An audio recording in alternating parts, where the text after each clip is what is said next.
মোহাম্মদ কাউসার আহমেদ নামে একটি ছেলে হারানো গিয়েছে। ১৩ বছরের কাউসার মাদ্রাসার শিক্ষার্থী। গত ২৬ মে রাজধানীর কানাচাঁদপুরের বাসা থেকে বের হওয়ার পর আর ফেরেনি কাউসার।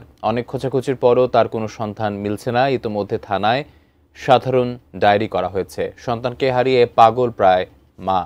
কোনো সহৃদয়বান ব্যক্তি কাউসারের সন্ধান পেলে ০১৮১৫৪৮৯২৬১ এই নম্বরে যোগাযোগ করার অনুরোধ জানানো হলো।